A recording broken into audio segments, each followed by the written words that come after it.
कौन बनाता हिंदुस्तान? भारत का मजदूर किसान।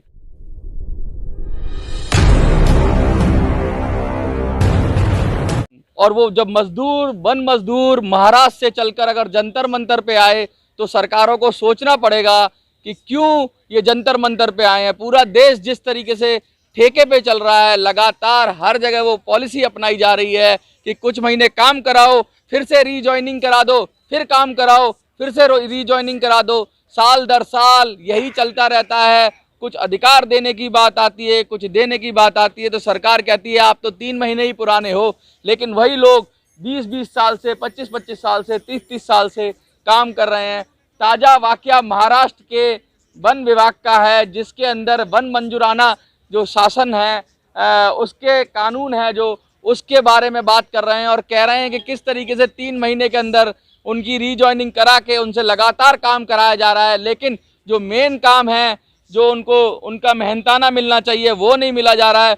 मोदी जी मजदूरों के, दलितों के पैर धोते हैं, लेकिन जब कुछ देने की बारी आती है तो कहते हैं कि देखेंगे या करेंगे। फाइलें पड़ी रहती हैं, 30-40 साल की बात कर रहे हैं ये लोग। कोई कह रहा है 20 साल, कोई कह रहा है 25 साल से फाइलें मंत्रालय में धूल फाक रही हैं और ये लोग जंतर मंतर पर खड़े होकर अपने हक और अधिकार की बात कर रहे हैं।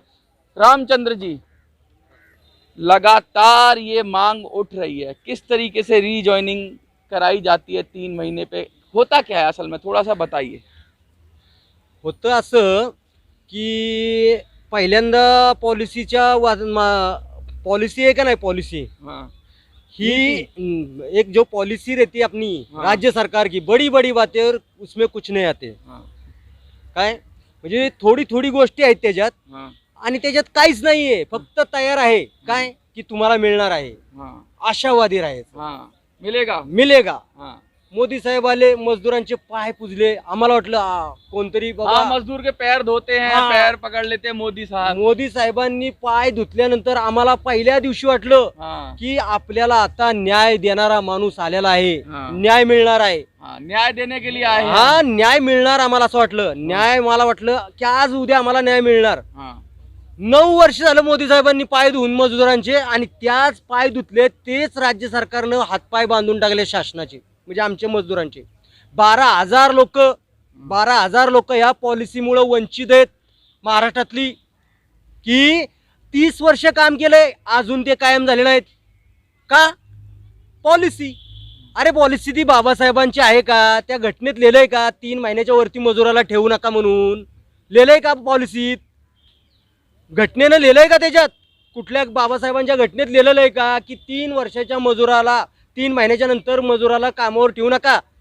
संविधानात लिहिलंय का? मुझे तो नहीं लगता कि ऐसा है, लेकिन आप, नाही नाही, पॉलिसीत आहे ना की 3 महिन्याच्या वरती ये तो पॉलिसी ही गलत है। हा, मग आमचं म्हणणं आहे की जर संविधानात लिहिलं नाही तर तुम्ही त्या पॉलिसीत काय लिहिताय? कशासाठी लिहायचंय? हाँ। लोकांच्या हिताचे निर्णय घ्यायला सरकार हाँ, असतं ना। लोगों के हित में ही निर्णय लोकांच्या हिताचे निर्णय घ्यायचे असतात, कुणी शासनाने घ्यायचे असतात ना। मायबाप सरकार कशाला म्हणतो? हाँ, सरकार फास द्यायला असतं का? लोकांना न्याय द्यायला असतं ना। मग न्याय हा दिला पाहिजे ना लोकांना।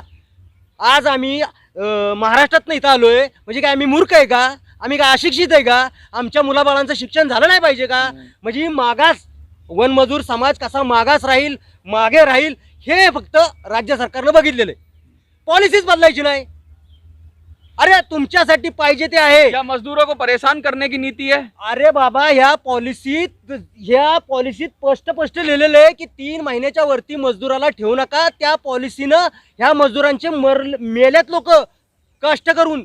बर, त्यांनी मस्टरवर काम केलंय, कॅशबुकवरती काम केलंय, इतर मध्ये त्यांची नावं आहेत, आणि 10 जिल्हे 33 जिल्ह्यात लोक काम करतात। त्यातले तर 3 जिल्हे असे आहेत की प्रमुख जिल्हे आहेत ते। आणि राष्ट्राची, आता तुम्ही कोरोना बघितला, ऑक्सिजन कुठून कुठून प्लॅन आणलं आपल्या राज्यानं।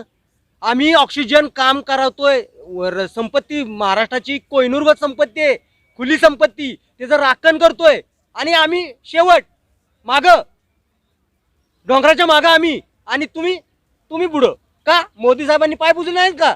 मोदी साहेब आम्हाला काहीतरी देतील। राज्य सरकार का क्या रवैया है? अरे राज्य सरकार तो बाबा काय सांगायचं नाही। राज्य सरकारला आम्ही विनंती करून करून करून करून दमलो। आता मुख्यमंत्री शिंदे साहेब आले, हाँ। आम्हाला वाटलं काय नाही बाबा, महाराष्ट्राचा एक हिंदू नाही का मराठी माणूस मुख्यमंत्री झालाय, ते देतील. त्यांनी तात्काळ 12ला एक मराठी माणसाचा ताईतच आहे, मुख्यमंत्री साहेब आमचं म्हणजे ताईतच आहे, त्यांनी तात्काळ फाईलला मंजुरी द्यायचं पत्र दिलं, पण डिपार्टमेंटनं पत्रच दिलं नाही, ऍक्सेप्ट केलं नाही, फाईलच सादर केली नाही बघा 1293ची. फाइल क्या केंद्र सरकार में है? नाही नाही, राज्य सरकार में. लेकिन जर मुख्यमंत्री साहेबांचं जर ऐकत नसतील, हे जर शासन मुख्यमंत्री साहेबांचं असं ऐकत नसेल की बाबा ती फाईल सादर करा, या लोकांना न्याय द्या, तर आम्ही काय करायचं? लगातार आज वर्षभर आम्ही थांबलोय त्या फाईलसाठी नाही का. मुख्यमंत्र्यांनी पत्र दिल्यानंतर रिओपन फाईल केली, बाबा यांना न्याय देतो मी. त्यांनी म्हणलेलं आहे महाराष्ट्राचा ताईच आहे मुख्यमंत्री गळ्यातला. सही बात है। काय आप ये कह रहे हैं कि जो फाइल है वो रीओपन करें और उस पे फिर से अरे बाबा रिओपन करायला सांगितलेले, पण हे अधिकाऱ्यांना खालनं वरनं मलाही पाहिजे, आमच्याकडे ती द्यायला नाही. आम्हाला आहे एक 10,000 पगार, 10,500 रुपये, त्यात आमच्या मुलांचं शिक्षण नाही किंवा 10,500 से पूरा नहीं पड़ता, बहुत कम है। अरे बाबा गॅस मोदी साहेबांच्या कारकिर्दीत किती स्वस्त अच्छा आहे. एक चीज बताइए मुझे, गैस महंगी हो गई, सब महंगा हो गया, महंगाई हो गई, 10,500 की आप बात कर रहे हैं, ये मोटी मोटी बात बताइए आपके, अगर आपको रेगुलर कर दिया जाता है तो कितनी सैलरी होगी? 30,000 रुपया, 28,000 रुपया. और अगर 3 महीने के रोटेशन पे ही 30,000 मिलने लगे तब? अरे कशाला, पण आम्ही कष्ट केले ना. आम्हाला पेन्सिल पात्र पाहिजे, ऑर्डर 2004 ची पेन्सिल आम्हाला पाहिजे, आम्ही पेन्सिलीसाठी काम करतोय. आम्ही मजदूर आहे, आम्ही खुली संपत्ती जिला कुलूप नाही, ती संपत्ती आमच्या घामातून कष्टातून संपत्ती राज्य सरकारची किंवा ती स्वतःची आमची संपत्ती आम्ही सांभाळलेली आहे. आप राज्य कह रहे हो कि राज्य सरकार की जो संपत्ति है उसको संभालते हो आप। हाँ। जो वन है और ये सब खुली संपत्ति है, हाँ। जो जिसपे कभी भी लूट हो सकती है, बहुत सारे तस्कर पेड़ काट लेते हैं, बहुत सारी चीजें होती हैं, उन सब की रक्षा करते हो आप, बरोबर आहे, बरोबर आहे. और वहाँ पूरा मेंटेन करते हो हाँ, उसको, बरोबर है. आप उनका पैसा बचाते हो, देश का धन बचाते हो, हाँ। लेकिन जब आपको देने की बारी आती है तो बाबा जी का ठुल्लू। बाबा जी का ठुल्लू नहीं भैया जी, ये आपने गलत बोला. बाबा जी का कुछ ठुल्लू नहीं देते। बाबा जी का ठुल्लू नहीं, दे दान छूटे गिरान, ये पुरानी बात थी. हाँ दे दान छूटे गिरान. हाँ अब नई बात दोहराता हूँ मैं. हाँ, आप करो कष्ट और हो नष्ट. मतलब आप मेहनत भी करो और मर भी जाओ, यस, कुछ नहीं मिलेगा। कुछ नहीं मिलेगा. ऐसा ही शासन का धोरण है। ये शासन क्या, शासन प्रजा का शासन लग रहा है आपको कि लग रहा है कि राजा आ गया, तानाशाह आ गया है संविधान का? मैं लग रहा हूँ, मेरे को, मैं अभी जो इस शासन में हूँ 30 साल से, मेरे को लग रहा है मैं ब्रिटिश सरकार 9 साल से लग रहा है. अंग्रेजी सरकार में। अंग्रेजी सरकार हुकूमत 9 साल पहले मिलता था। हाँ 9 साल में थोड़ा कम मिलता था, लेकिन मिलता था. तो आज 9 साल में पक्का, 9 साल पहले पक्के थे आप? पक्के थे यार, कुछ ना कुछ तो जमता था. अच्छा। अब कुछ नहीं जम रहा है भाई, अब कम होता जा रहा है। कम होता जा रहा है. जो अनाज की रोटी थी, जो हाँ। पूरी मिलती थी, हाँ। अब वो आधी आ रही है. कैसा पेट भरेगा? मोदी जी तो कह रहे हैं कि करोड़ों लोगों को हम वो देते हैं, अनाज मुफ्त देते हैं, राशन मुफ्त देते हैं। भैया जी राशन दे रहे हैं, हाँ। लेकिन वो राशन खाने का लायक है क्या? पहले देखा, वो चूहा भी नहीं खाता. इतना खराब है उसकी देश। क्या है? मिलता है वैसे राशन? मिलता है ना भैया जी, प्लास्टिक के चावल मिलते हैं. प्लास्टिक का चावल, हाँ चाइना वाला चावल। हाँ. क्या लगता है आपको, कुछ बदलेगा? बदलेगा तो अच्छा होगा, नहीं बदलेगा तो ये हाल बुरा होने वाला है। सरकार ही बदल दोगे? सरकार तो बदला, वो तो बड़ी बात है, हम नहीं कर सकते, लेकिन हमको हमारी बात रखने का पूरा अधिकार है. और हमको आपके माध्यम से यही बताने का है कि ये जो पॉलिसी है वो पीछे लिए, और 12,000 लोगों को पूरे पहले जैसी कोई शर्त ना लगा के कायम कर दीजिए.